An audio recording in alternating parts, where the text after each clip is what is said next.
بسم اللہ الرحمن الرحیم۔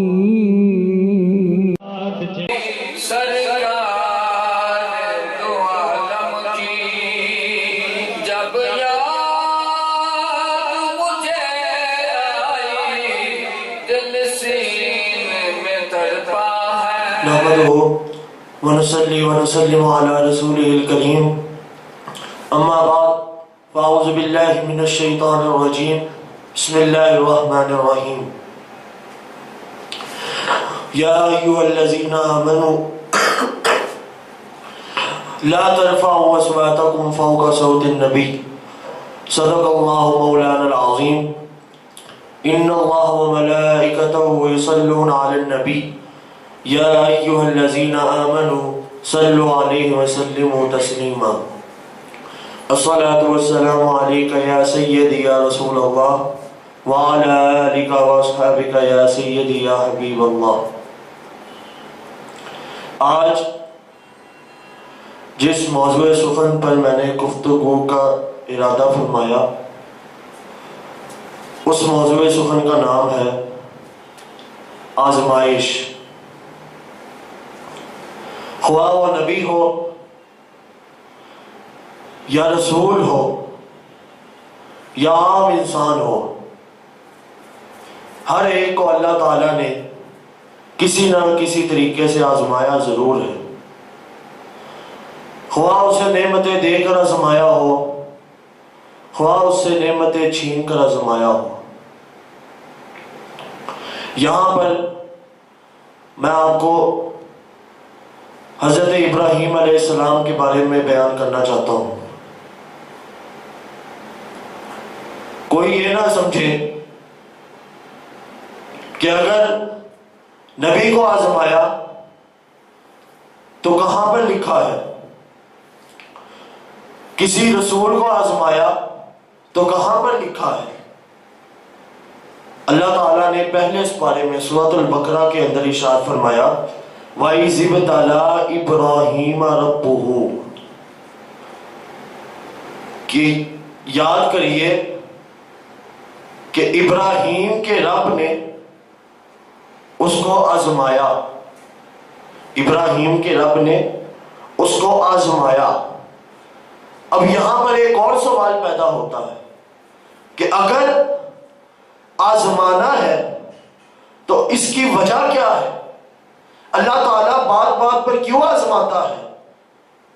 رزق دے کے آزماتا ہے، رزق چھین کے آزماتا ہے، کوئی غم آئے تو آزماتا ہے، کوئی خوشی آئے تو آزماتا ہے۔ سبب کیا ہے؟ سورۃ الملک اللہ تعالیٰ نے ارشاد فرمایا، آزمانے کی صرف ایک ہی وجہ ہے، لِنَبْلُوَكُمْ أَيُّكُمْ أَحْسَنُ عَمَلًا، میں یہ پتہ کرنا چاہتا ہوں تمہیں آزما کر کے تم میں سے اچھا عمل کون کرتا ہے، تم میں سے اچھا عمل کون کرتا ہے۔ گناہ انسان سے ہو جاتا ہے لیکن نیکی انسان کو کرنی پڑتی ہے، نیکی انسان سے خود بخود نہیں ہوتی، اس لیے اللہ تعالیٰ انسان کو آزماتا ہے، قدم قدم پر آزماتا ہے۔ کوئی یہ نہ سمجھے کہ مجھے اللہ تعالیٰ نے رزق کی اتنی فراوانی دی، مجھے اللہ تعالیٰ نے اتنا حسن و جمال دیا، اتنی مجھے اللہ تعالیٰ نے نعمتوں سے نوازا تو اللہ تعالیٰ نے میرا امتحان نہیں لیا۔ نہیں، اللہ تعالیٰ نعمتیں دے کر بھی انسان کو آزماتا رہتا ہے کہ وہ ان نعمتوں کو کہاں پر خرچ کرتا ہے، ان نعمتوں کو کہاں پر خرچ کرتا ہے۔ اور جن لوگوں کو آزماتا ہے اگر وہ اس کے اندر کامیاب ہو جائے تو اللہ تعالیٰ ان سے خوش ہو کر ان کو جنت عطا کرتا ہے، اور جو اللہ تعالیٰ کے آزمانے پر اللہ تعالیٰ کی اس آزمائش کے اندر ناکام ہو جائے تو اللہ تعالیٰ اس سے رزق بھی چھین لیتا ہے، اس سے ساری نعمتیں بھی چھین لیتا ہے، اور اس کو دنیا میں بھی رسوا کرتا ہے اور آخرت میں بھی رسوا کرتا ہے۔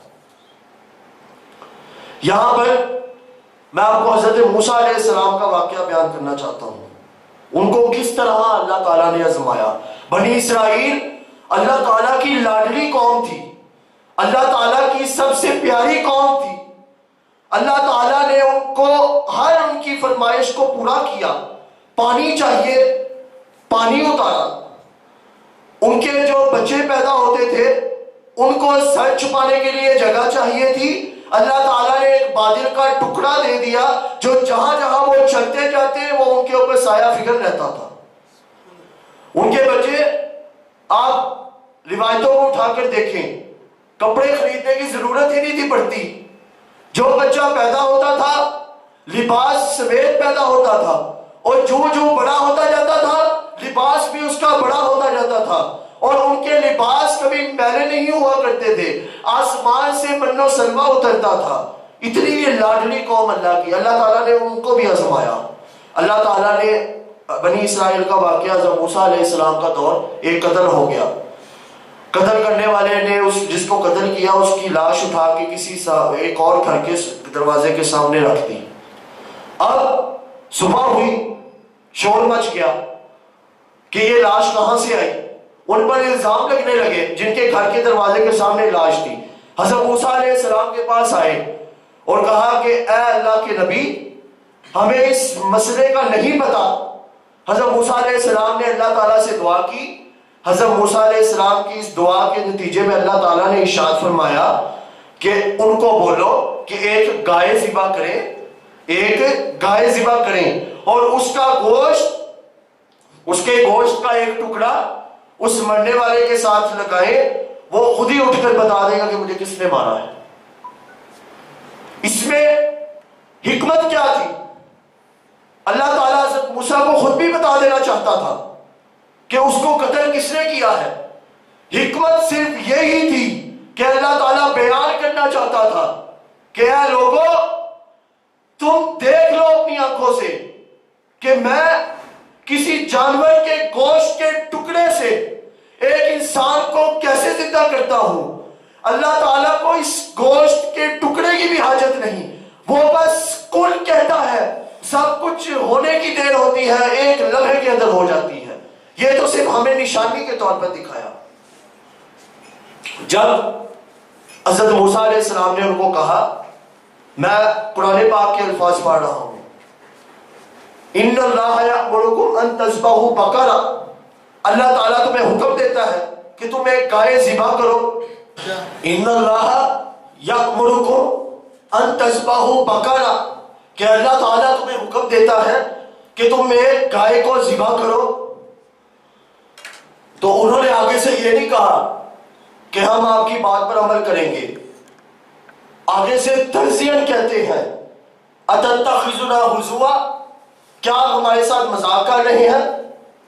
تو حضرت موسیٰ علیہ السلام نے کہا، قال اعوذ باللہ ان اکون من الجاہلین، کہ میں اللہ تعالیٰ کی پناہ مانگتا ہوں کہ میں جاہلوں سے ہو جاؤں.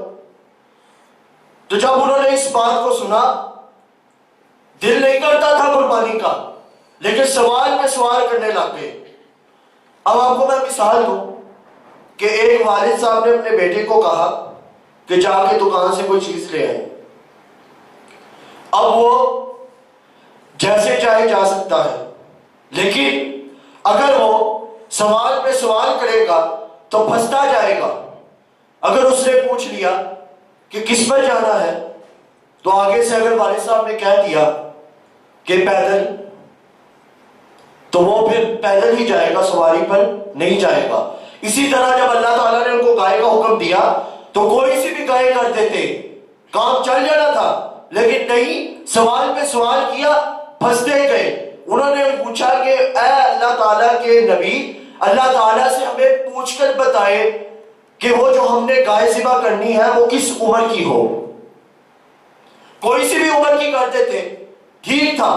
لیکن جب عمر پوچھی تو اللہ تعالیٰ نے ارشاد فرمایا، لا فارض ولا بکر اوان بین ذالک، کہ نہ وہ جوان ہو نہ وہ بوڑھی ہو، درمیانی عمر کی ہو.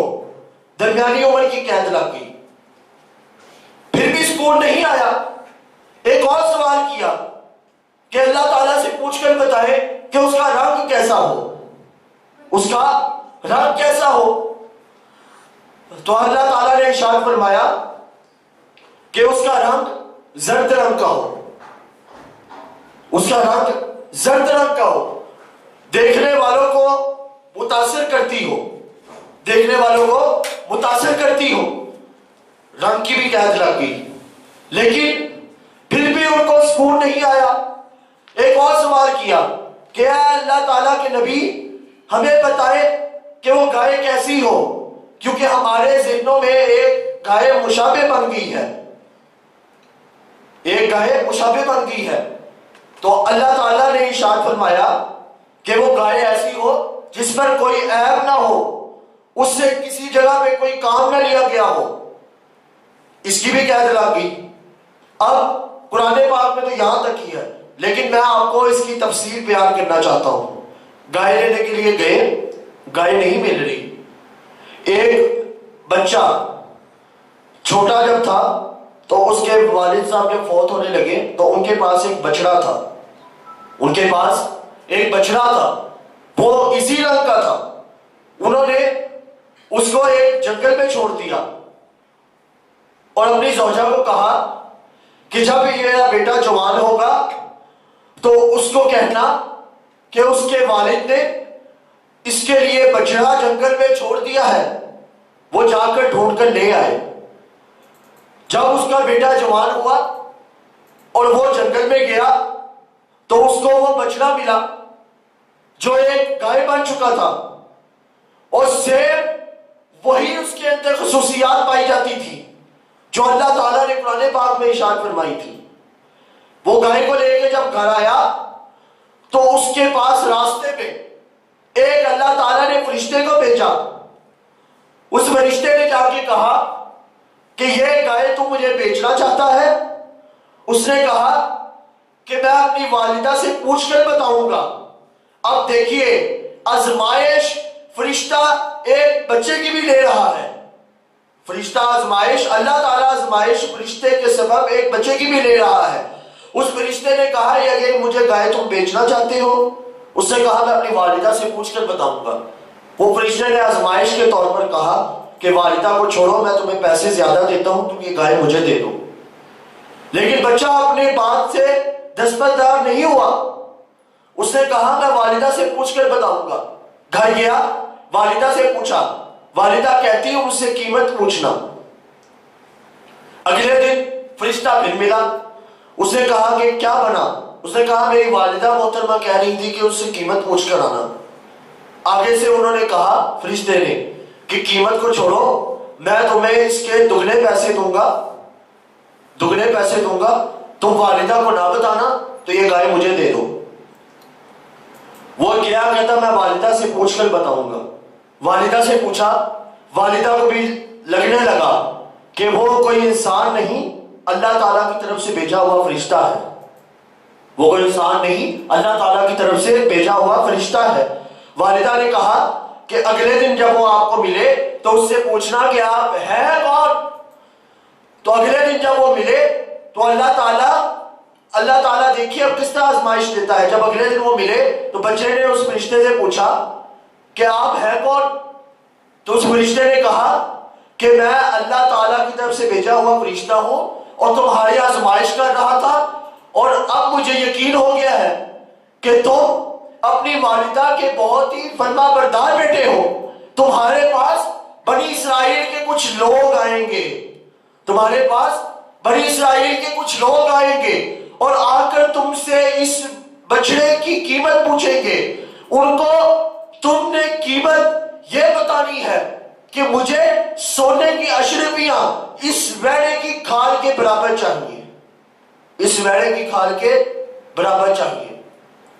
جب وہ آئے قیمت پوچھی تو انہوں نے قیمت بتائی۔ اب اس کے علاوہ اور کوئی گائے ان کو مل نہیں رہی تھی، اس کے علاوہ اور کوئی گائے ان کو مل نہیں رہی تھی جس میں یہ تمام خصوصیات پائی جائیں، عمر کی بھی، رنگ کی بھی، کسی عیب نہ ہونے کی بھی۔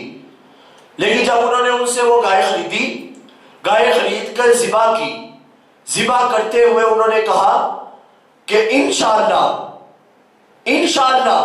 ہم اپنے مقصد میں کامیاب ہو گئے۔ اب حضور صلی اللہ علیہ وسلم یہاں پر آیتوں سے پہلے اس کا لفظ استعمال ہوا ہے۔ اس کا مطلب ہوتا ہے جب، لیکن اس کا مطلب ایک اور بھی ہوتا ہے، وہ ہے یاد کریے جب۔ اس بات سے پتہ کیا چلا؟ اس بات سے پتہ صرف یہ چلا کہ یہ جو تمام واقعات ہو رہے تھے یہ حضور صلی اللہ علیہ وسلم نے خود ملاحظہ فرمائے تھے۔ یہ حضور صلی اللہ علیہ وسلم نے خود ملاحظہ فرمائے تھے۔ کوئی یہ نہ کہے کہ حضور صلی اللہ علیہ وسلم کو پچھلی باتوں کا علم نہیں، کوئی یہ نہ سمجھے کہ حضور صلی اللہ علیہ وسلم کو جو ہونا ہے اس کا علم نہیں۔ حضور صلی اللہ علیہ وسلم کو اللہ تعالیٰ نے ایسا علم غیب عطا کیا ہے کہ جو ہو چکا ہے وہ بھی جانتے ہیں، جو ہونا ہے وہ بھی جانتے ہیں، اور جو ابھی تک ہوا نہیں لیکن اس کے کوئی چانسز بھی نہیں کہ ہو سکتا ہے یا نہیں بھی ہو سکتا، حضور اس کے بارے میں بھی جانتے ہیں۔ یہاں پر ایک یہ آزمائش، دوسری طرف جالوت کا بادشاہ، جالوت بادشاہ فرعون کی طرح کا زبردست طاقتور بنی اسرائیل پر مسلط ہو گیا، اور بنی اسرائیل کے تمام جو ان کی جو مال اسباب تھے وہ سارا کچھ چھین لیا، بستیاں سب کچھ چھین لی۔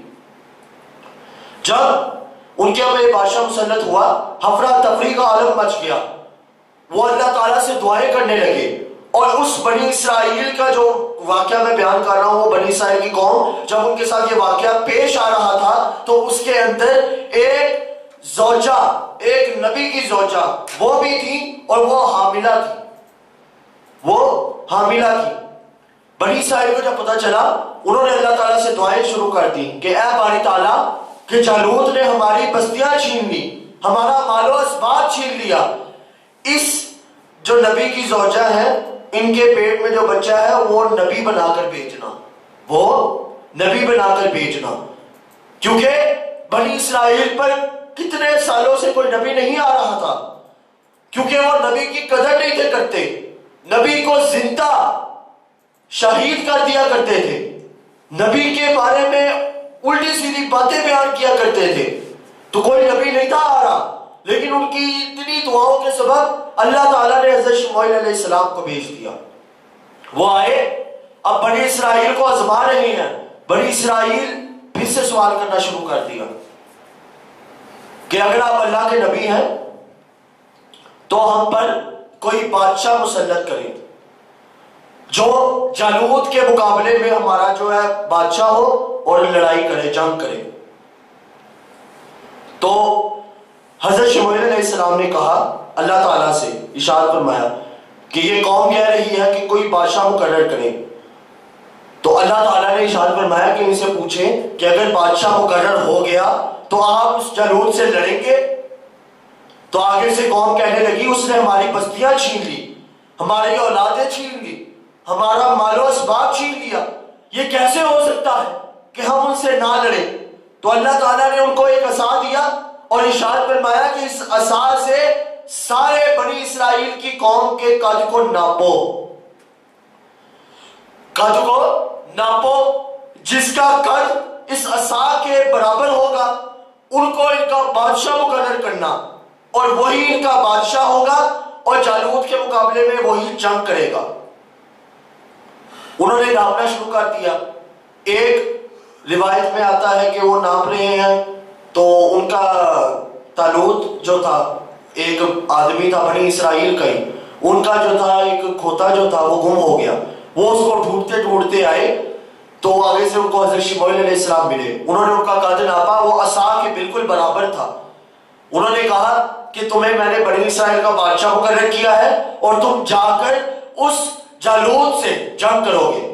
طالوت نے کہا کہ اگر بادشاہ مقرر کیا ہے اور اگر آپ اللہ کے نبی ہیں تو مجھے کوئی اپنا معجزہ دکھائے، مجھے اپنا کوئی معجزہ دکھائے۔ تو اللہ تعالیٰ نے حضرت شموئیل علیہ السلام کو وحی کی کہ ان کو کہو کہ آپ کا جو کھوتا گم ہو گیا تھا آپ گھر جائیں، وہ گھر پر ہی ہے۔ جب وہ گھر گئے تو کھوتا ان کو گھر پر ملا، بادشاہ مقرر ہو گیا۔ اب بنی اسرائیل کو دیکھیں اللہ تعالیٰ آزماتا جا رہا ہے، لیکن وہ ہر آزمائش میں ناکام ہوتے جا رہے ہیں، ہر آزمائش میں ناکام ہوتے جا رہے ہیں۔ انہوں نے کہا کہ یہ طالوت کو آپ نے ہمارا بادشاہ مقرر کیسے کیا؟ نہ اس کے پاس کوئی مال و اسباب، نہ اس کے پاس کوئی قامت، نہ اس کے پاس کوئی طاقت، یہ ہمارا بادشاہ مقرر کیسے ہو گیا؟ تو حضرت شمویل علیہ السلام نے کہا کہ جتنا طاقت ان کے اندر ہے وہ تمہارے اندر بھی نہیں ہے۔ مال و اسباب کی وجہ سے کوئی بادشاہ مقرر نہیں ہوتے، ان کو اللہ تعالیٰ نے ایسا جس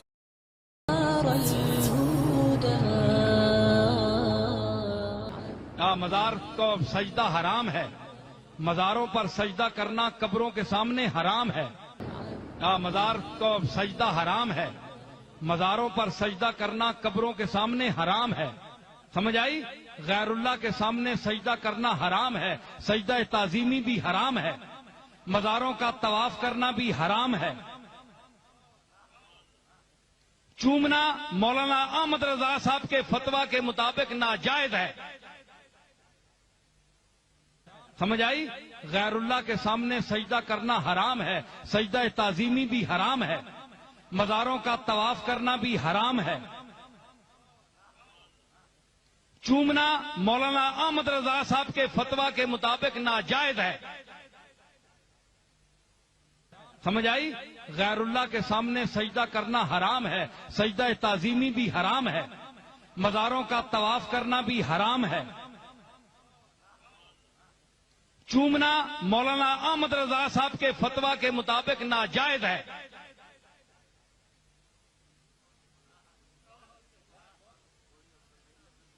بہرحال پیر مہر علی شاہ صاحب نے بھی منع کیا ہے، میں آپ کو کتاب کا حوالہ دے سکتا ہوں۔ انہوں نے کہا کہ خواص کو بھی میں منع کرتا ہوں کہ نہ چومے، کیونکہ عوام دیکھ کر پھر سجدہ شروع کر دیتے ہیں، یہ احتیاط ہے۔ لیکن پیر مہر علی شاہ صاحب یہ نہیں ہے کہ اگر کوئی بوسہ دے دے تو اس کو کافر سمجھتے تھے، یہ بھی گل ہی نہ جڑا بوسہ چاہ دے جناب وہ کافر ہو گیا، یہ گل ہی غلط ہے۔ تے اساں نے جس طرح مزاراں تے لوگ ٹھئی پے ہونے جناب اتے سر سٹے ہونے نے، اٹھنے نے، متھے رگڑنے نے، ہیں جی، تے اے بھی اللہ نہ واسطہ نے، اے بھی منع ہے، اے بھی غلط ہے۔ حضرت شاہ عبدالحق محدث دہلوی آکھیا، شاہ عبدالحق محدث دہلوی اتنا بڑا شیخ، ہر بندہ اس کو مندا ہے۔ اس آکھیا مسنون اے وے کہ حضور دے اپنے اس دے سامنے کھلو کے تے فاتحہ پڑھو، ہاتھ بھی نہ لاؤ، میں عبارت دینا شیخ دی، ہاتھ بھی نہ لاؤ اور کھل کے منہ دے پاسے فاتحہ پڑھ کے چپ کر کے چلے جاؤ، ایک طریقہ ہے۔ اور یہ احمد رضا مولانا احمد رضا صاحب بھی لکھیا ہے۔ لیکن ہون جناب قبراں تے ٹہ ٹہ کے ہون اتنے وٹے ہونے، نہیں تے تلے جڑے میتاں نہ حال ہویا ہونے اساں پتہ ہے جو جس طرح جو تماشا کرنے نے اتنے بزرگاں دیاں مزاراں تے اس طرح بھی بے ادبیاں نہ کریا کرو۔ مزار کو سجدہ حرام ہے، مزاروں پر سجدہ کرنا قبروں کے سامنے حرام ہے۔ چمک چمک کے اتنے ٹہنن تے انہاں دی تعلیمات تے ایک بندہ بھی عمل نہیں کرنا ہے جی، تے اس قسم نے مشرکانہ عقائد نہ رکھو، تے اس اے بڑا بیدار ذہن دور ہے، اس وچ ہر بندہ سمجھدا ہے۔ اے صاحبزادیاں تے پیراں نو خود تبلیغ کرنی چاہیے، اپنے مریداں دسنا چاہیے، چمک چمک کے اتنے ٹہنن تے انہاں دی تعلیمات تے ایک بندہ بھی عمل نہیں کرنا ہے جی، تے اس قسم نے مشرکانہ عقائد نہ رکھو، تے اس اے بڑا بیدار ذہن دور ہے، اس وچ ہر بندہ سمجھدا ہے۔ سمجھ آئی؟ غیر اللہ کے سامنے سجدہ کرنا حرام ہے، سجدہ تعظیمی بھی حرام ہے، مزاروں کا طواف کرنا بھی حرام ہے۔ چومنا مولانا احمد رضا صاحب کے فتویٰ کے مطابق ناجائز ہے۔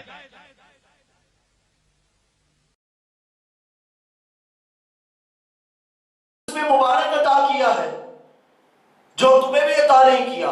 یہاں سے پتہ کیا چلا کہ بادشاہ مقرر کسی مال و اسباب کی وجہ سے نہیں ہوتے، کسی دولت اور شہرت کی وجہ سے نہیں ہوتے۔ بادشاہ مقرر ہوتے ہیں تو ان کو دیکھا جاتا ہے کہ وہ اس کام کے لیے کیپیبل ہے کہ نہیں، وہ اس کے کارآمد ہے بھی کہ نہیں۔ طالوت کو جب بادشاہ مقرر کیا تو اللہ تعالیٰ نے ارشاد فرمایا اللہ تعالیٰ تمہیں آزمائے گا، اللہ تعالیٰ تمہیں آزمائے گا ایک پانی کی نہر کے ذریعے۔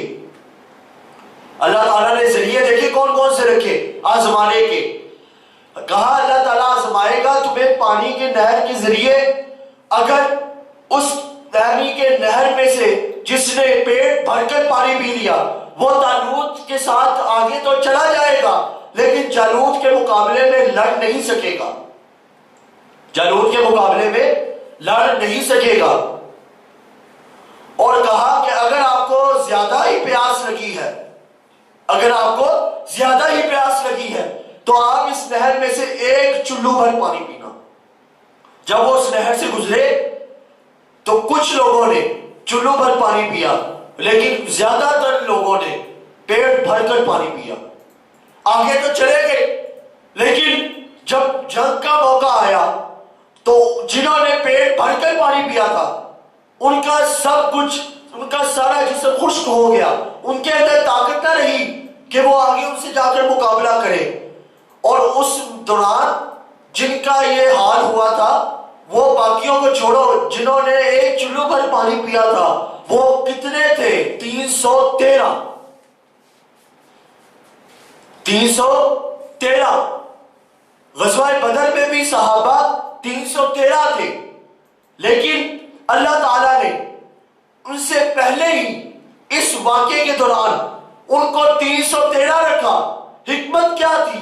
حکمت صرف یہی تھی کہ اللہ کے رسول کی خاطر، اللہ تعالیٰ کے ایمان کو بچانے کی خاطر جو صحابہ کرام غزوہ بدر میں کفار سے لڑیں گے وہ ان کی تعداد بھی 313 ہی ہوگی، ان کی تعداد بھی 313 ہی ہوگی۔ اب وہاں پر اللہ تعالیٰ نے حضرت شمعون علیہ السلام کو کہا کہ آپ داؤد علیہ السلام کو بھیجیں کہ وہ جا کے جالوت کو مار کر آئے۔ حضرت شمعون علیہ السلام نے کہا کہ اے داؤد، تب وہ بھی اسی لشکر کے اندر شریک تھے، اپنے 6 بھائیوں کے ساتھ اور اپنے والد صاحب کے ساتھ وہ بھی اسی لشکر میں شریک تھے۔ حضرت داؤد علیہ السلام کو بھیجا اور ان کو کہا کہ اگر تم نے جالوت کو مار دیا تو تمہیں آدھا ملک تحفے کے طور پر، آدھے ملک کی حکمرانی تحفے کے طور پر، اور ساتھ میں اپنی بیٹی کا رشتہ بھی دوں گا، اپنی بیٹی کا رشتہ بھی دوں گا۔ وہ گئے، جب وہ جا رہے ہیں تو پتھر بولے کہ اس نیکی کے کام میں ہم کو لیتے جائیں۔ انہوں نے 3 پتھر اٹھائے اور وہ شکار کے بہت بڑے ماہر تھے، شکار کے بہت بڑے ماہر تھے۔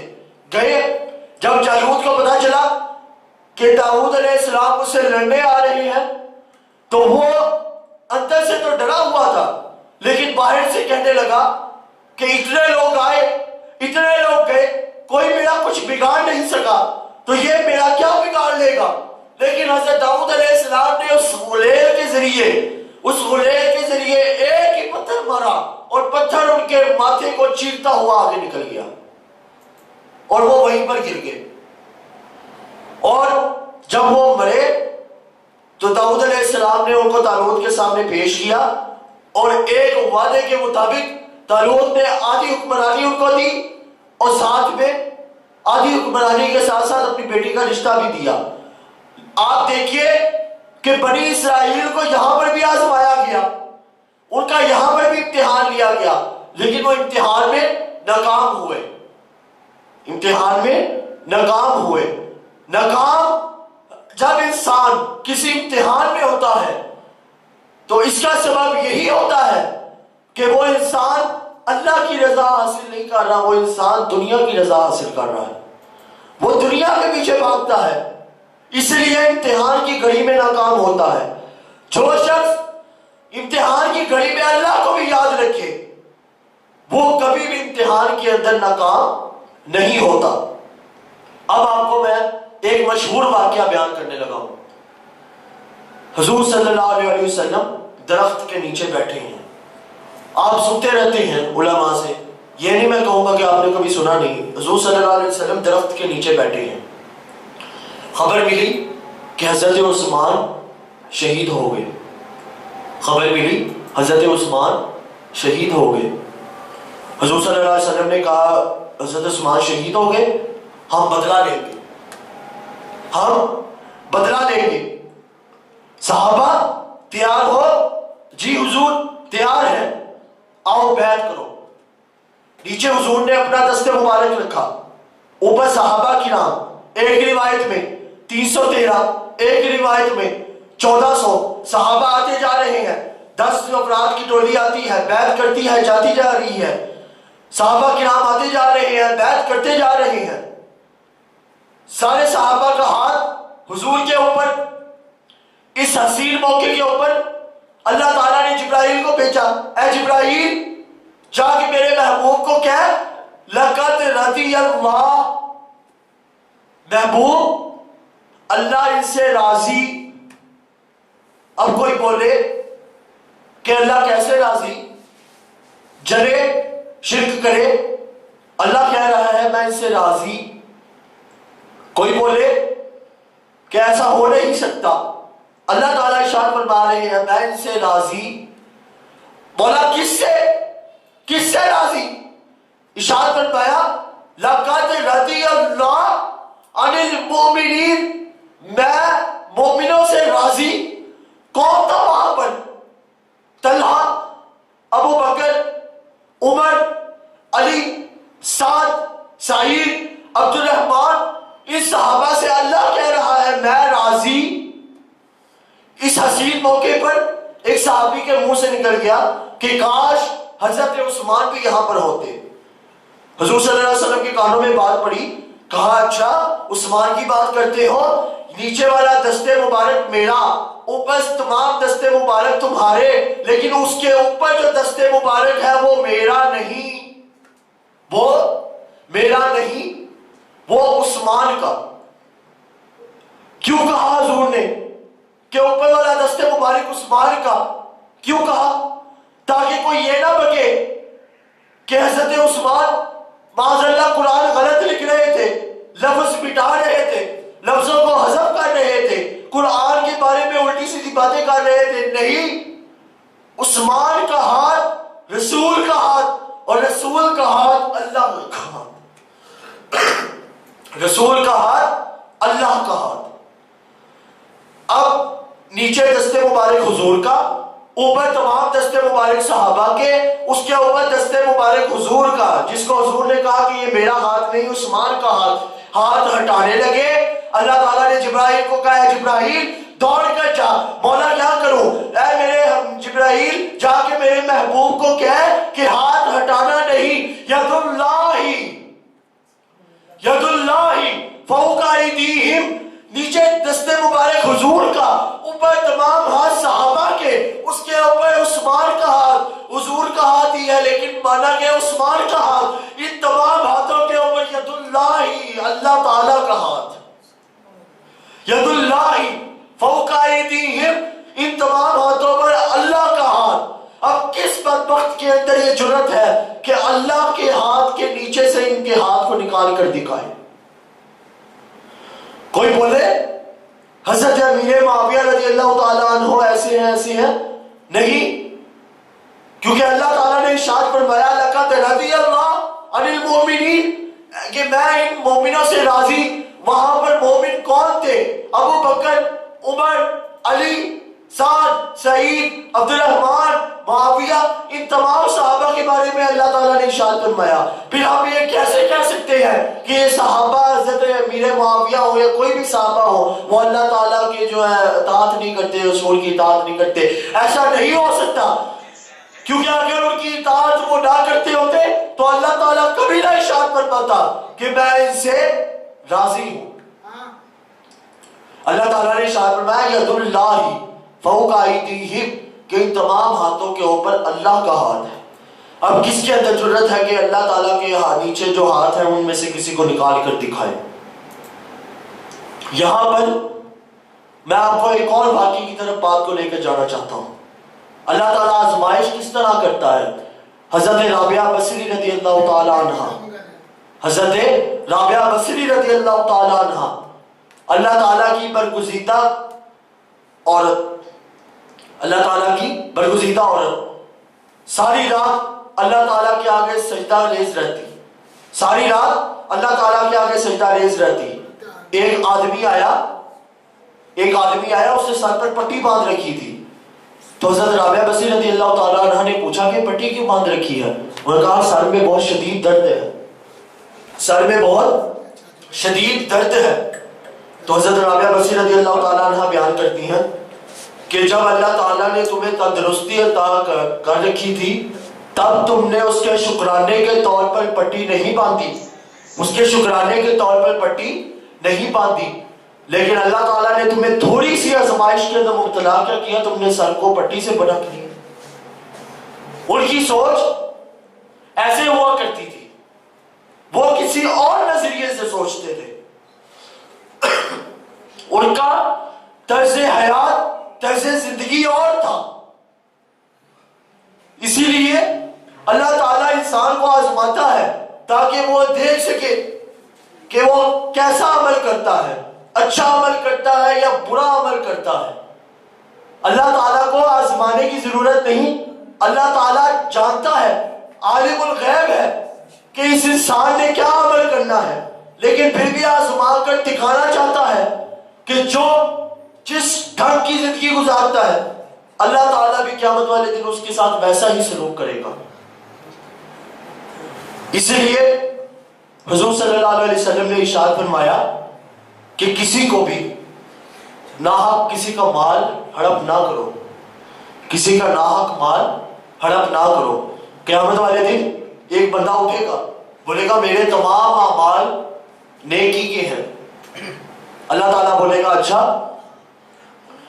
ایک بندے کو اٹھایا جائے گا، وہ بندہ بولے گا اس نے میرا مال ہڑپ کیا تھا.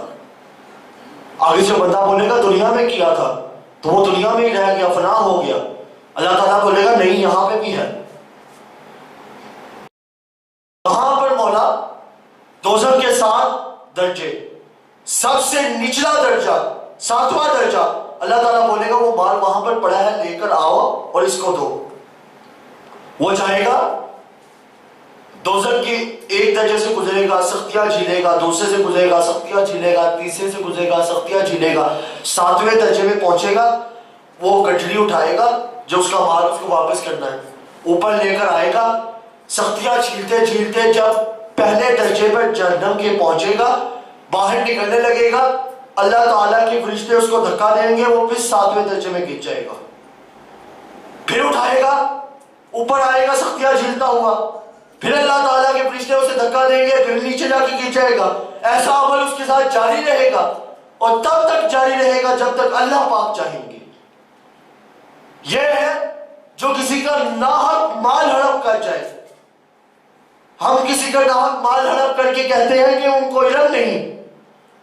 یہ نہ سمجھیے ان کو علم نہیں، یہ دیکھیے کہ اللہ تو سب دیکھ رہا ہے، اللہ تو سب دیکھ رہا ہے.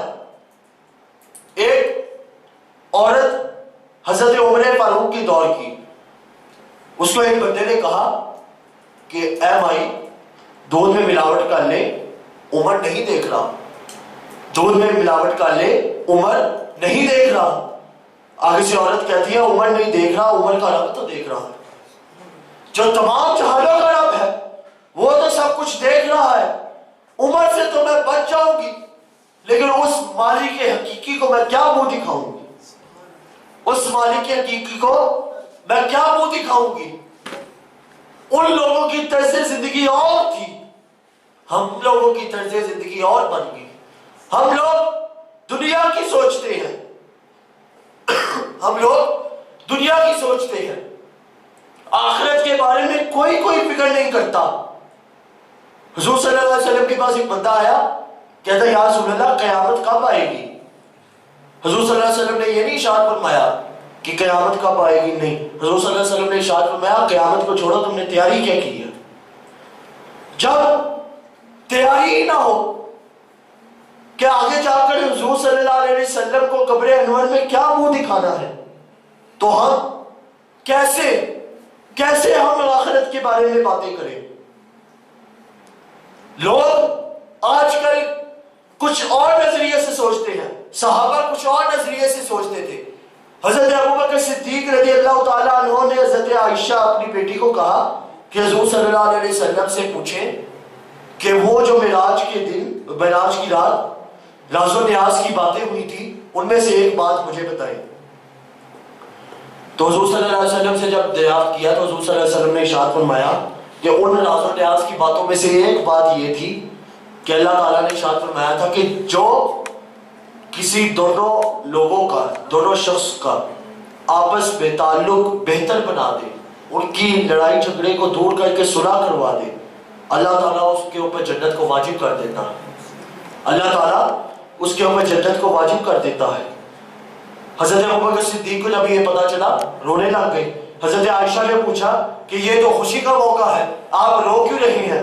کسی کو بتائے وہ بھی خوشی کے موقع کے اوپر خوشی ہی ہوگا، لیکن نہیں، میں آپ کو بتانا چاہتا ہوں کہ صحابہ کسی اور نظریے سے سوچتے تھے، تھا ہمارے لیے خوشی کا موقع، لیکن جب حضرت ابوبکر سے پوچھا گیا تو انہوں نے ارشاد فرمایا کہ آپ کے لیے خوشی کا موقع ہوگا۔ میں تو اس بات کو سوچ کر حیران ہوں کہ اگر کسی کا تعلق بہتر بنانے سے اللہ تعالیٰ جنت اس کے اوپر واجب کر دیتا ہے، تو اگر کوئی ان کے آپس کے اندر جھگڑا کروائے، ناراضگی پیدا کرے، تو اللہ تعالیٰ اس کے ساتھ کیا کرے گا؟ اللہ تعالیٰ اس کے ساتھ کیا کرے گا؟ اور آخری آپ کو میں بات بتا کر بات کو سمیٹنا چاہتا ہوں۔ حضرت اسرائیل علیہ السلام، حضرت اسرائیل علیہ السلام، ان کے 3 چہرے ہیں، ان کے 3 چہرے ہیں۔ ایک چہرہ مومنوں کے لیے، ایک چہرہ کفار کے لیے، اور ایک چہرہ منافقوں کے لیے، ایک چہرہ منافقوں کے لیے۔ مومنوں کے لیے جب چہرہ آئے گا تو اتنا حسین چہرہ ہوگا کہ ایسا چہرہ انہوں نے پہلے کہیں پر دیکھا نہیں ہوگا، اتنا حسین چہرہ ہوگا، اتنا حسن و جمال ہوگا۔ اللہ تعالیٰ اتنے حسن و جمال چہرے سے حضرت اسرائیل کو بھیجے گا، اور ایسا ان کے لیے موت ایک تحفہ ہوگی جس کو وہ خوشی خوشی قبول کریں گے، جس کو وہ خوشی خوشی قبول کریں گے۔ اب آئی کفار کی بات، کفار کی بات۔ حضرت اسرائیل ان کے پاس بھی جائیں گے، لیکن ان کے لیے چہرہ ایسا خوفناک، ایسا بھیانک ہوگا کہ ایسا چہرہ لوگوں نے پہلے کہیں نہیں دیکھا ہوگا۔ اس کو دیکھتے ہی لوگ تھر تھر کانپنے لگیں گے، جان بچا کر بھاگنے کی کریں گے، لیکن بھاگ نہ پائیں گے۔ قرآن پاک میں ہے کہ ان کے جو جسم مبارک ہے، جسم ان کے اوپر اللہ تعالیٰ کے وہ حضرت اسرائیل علیہ السلام ماریں گے، کوڑوں سے مار کے اس کی روح کو نکالیں گے۔ اور ایک منافق، اس کے بارے میں آتا ہے کہ حضرت اسرائیل اس کے پاس بھی جائیں گے، لیکن وہ ایسا چہرہ لے کر جائیں گے کہ وہ چہرہ دیکھتے ہی منافق مر جائے گا، اس کو ارد گرد کی ہوش نہیں رہے گی۔ چہرہ اتنا بھیانک ہوگا، اتنا بھیانک ہوگا کہ وہ دیکھتے ہی اس کی روح نکل جائے گی۔ اسی لیے اللہ تعالیٰ نے حضرت ابراہیم علیہ السلام سے پوچھا تھا کہ آپ کو موت آئی، آپ نے موت کو کیسا پایا؟ تو حضرت ابراہیم علیہ السلام بیان کرتے ہیں کہ جب میرے اوپر موت آئی تو ایسا میں نے موت کو پایا جیسے کسی نے جھاڑیوں والی لکڑی میرے جسم کے اندر ڈال دی ہو، اور وہ اندر جا کر سارے جسم کے اعضاء کے اندر پیوست ہو گئی ہو، اور اسے یک دم سے نکالا گیا ہو۔ جتنی درد تب ہوتی ہے، اتنی درد مجھے موت کی وجہ سے ہوئی، اتنی درد مجھے موت کی وجہ سے ہوئی۔ لیکن حضور اکرم صلی اللہ علیہ وسلم، کیا شان ہے ان کی۔ حضرت اسرائیل آئے، جرت نہیں ہو رہی اندر آنے کی۔ حضرت جبرائیل علیہ السلام آئے، حضور صلی اللہ علیہ وسلم سے پوچھا کہ حضرت اسرائیل علیہ السلام آئے ہیں، آپ کی روح قبض کر لیں، ان کو اجازت دے وہ اندر آ جائیں۔ موسیٰ علیہ السلام کے پاس آئے، کلیم اللہ تعالیٰ کے، ان کے پاس آئے، کہتے میں نے آپ کی روح نکالنی ہے۔ تو حضرت موسیٰ علیہ السلام کو جب یہ سنائی دیا کہ اسرائیل میری روح نکالنا چاہتا ہے، ایک زور سے تھپڑ اس کے منہ کے اوپر مارا، اور ایسا تھپڑ مارا، اتنے جلالی پیغمبر تھے کہ ان کی آنکھ کا ڈیلا باہر آ گیا۔ گئے اللہ تعالیٰ کے سامنے اور کہنے لگے کہ میں آپ کی کلیم اللہ کی روح قبض کرنے گیا تھا، انہوں نے مجھے اتنی زور سے تھپڑ مارا ہے. انہوں نے اللہ تعالیٰ نے حضرت اسرائیل علیہ السلام کو ایک دمبا دے کر بھیجا اور ارشاد فرمایا کہ یہ لے جاؤ اور ان کو جا کے بولو کہ اس کے اوپر ہاتھ پھیرے، جتنے بال گریں گے اللہ تعالیٰ اتنے سال آپ کی زندگی بڑھا دے گا. جب حضرت موسیٰ علیہ السلام نے یہ سنا کہ اللہ تعالیٰ نے ارشاد فرمایا کہ جتنے بال گریں گے میری زندگی بڑھ جائے گی، تو انہوں نے کہا کہ اتنے سالوں کے بعد بھی 1000 2000 جتنے سالوں کے بعد بھی اگر میں نے تب بھی دنیا سے جانا ہے تو اس سے اچھا ہے کہ میں ابھی چلا جاؤں. یہاں پر حضرت اسرائیل علیہ السلام کو کلیم اللہ نے تھپڑ کیوں مارا؟ حکمت کیا تھی؟ حکمت صرف یہی تھی کہ حضرت موسیٰ علیہ السلام یہ بتانا چاہتے تھے کہ اے اسرائیل، کسی اور کے پاس تو جائے گا، کسی اور کے پاس تو جائے گا، لیکن اجازت طلب کیے بغیر، لیکن جب میرے محبوب کے پاس جائے تو اجازت لے کر جانا، اجازت لے کر جانا، تاکہ عدم مصطفیٰ کا لوگوں کو پتا چلے. کون ہے آج تک جو حضرت آدم علیہ السلام سے اب تک کوئی ایک انسان بتا دے جس کے پاس حضرت اسرائیل علیہ السلام اجازت لے کر آئے ہو؟ اگر حضرت اسرائیل علیہ السلام حضور کی شان کی گستاخی کرنا پسند نہیں کرتے، حضور کی شان کے حوالے سے کوئی بے ادبی پسند نہیں کرتے، تو ہم آج کل کے دور میں حضور صلی اللہ علیہ وسلم کی بے ادبی کیسے برداشت کر لیتے ہیں؟ ضمیر مردہ ہو جاتے ہیں ان لوگوں کے جو حضور صلی اللہ علیہ وسلم کی بے ادبی سنتے ہیں اور آگے سے کچھ بھی نہیں کرتے. اللہ تعالیٰ ہمیں ایسے لوگوں سے بچنے کی توفیق عطا فرمائے اور حضور صلی اللہ علیہ وسلم کی شان کو جو وراء الورا ہے ان کو اتنا پھیلانے کی توفیق عطا فرمائے. ان کی شان کو ہم جتنا مرضی بیان کر لیں، جتنی شان اللہ تعالیٰ نے ان کی بڑھا دی ہے اتنی شان ہم بیان نہیں کر سکتے. ان کی شان جب ان کو تخلیق کیا گیا، اللہ تعالیٰ نے حضرت آدم علیہ السلام سے پہلے ان کے نور کو پیدا کیا، تب سے ہی ان کی شان کو اللہ تعالیٰ بڑھاتا جا رہا ہے. اب تک اتنی صدیاں گزر گئی، روز بروز حضور کی شان بڑھتی چلی جا رہی ہے، حضور کی شان میں اضافہ ہوتا جا رہا ہے، حضور کی شان اتنی بڑا اور بڑا ہے، تو پھر ہم حضور صلی اللہ علیہ وسلم کے بارے میں ایسی گستاخی کیسے کر سکتے ہیں؟ جتنی مرضی گستاخی کر لیں، حضور کی شان میں کوئی بھی گھاٹا نہیں آئے گا. حضور کی شان اللہ تعالیٰ بڑھاتا رہے گا.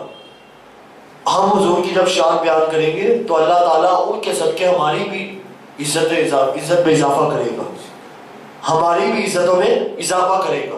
اللہ تعالیٰ ہمیں حضور صلی اللہ علیہ وسلم کی شان کو بڑھانے کی توفیق عطا فرمائے، اور اس نعت چینل کو جو یہاں پر اللہ تعالیٰ کے اور اس کے رسول کے حوالے سے جو اتنا زبردست کام کر رہا ہے، اتنی اچھی جو اس کی جو ٹیکنالوجی ہے وہ آئی ہوئی ہے، اللہ تعالیٰ اس کے اندر بھی اضافہ فرمائے. آمین. وآخر دعوانا الحمدللہ.